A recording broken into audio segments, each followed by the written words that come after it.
মক্কার যে গেট দেখতাম, এই গেট পার হয়ে গেছি, মৌত তো আসতাম।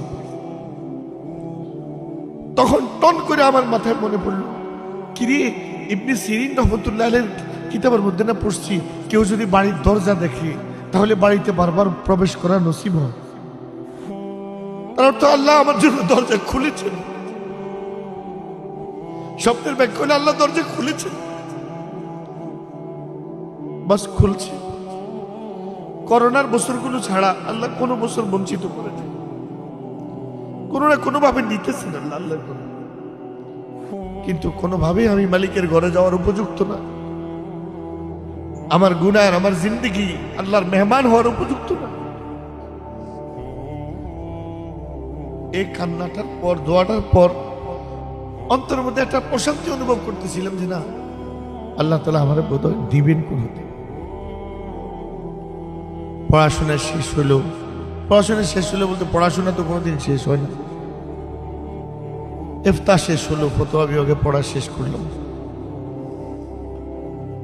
মুরাদনগর আসলাম, 1 বছর গেল, দ্বিতীয় বছর 2000 দ্বিতীয় না তৃতীয় বছর জানি 10 তৃতীয় বছর,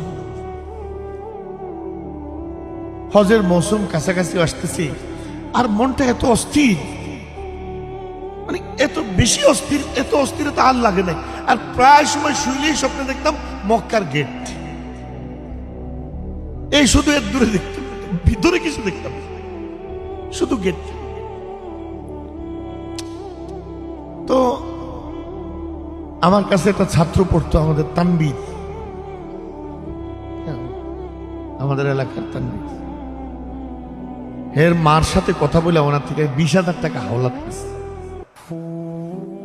নিয়ে, তখন আমার মুরাদনগর মাদ্রাসায় 3120 টাকা বেতন, আর মসজিদে 2500 টাকা বেতন। তো নিয়া এই 20,000 টাকা দিয়ে 5,000 টাকা দিয়ে পাসপোর্ট বানাচ্ছে, আর 15,000 টাকা আমাদের মুফতি শামসুল ইসলাম জিলানী সাহেবের কাছে জমা দিচ্ছে।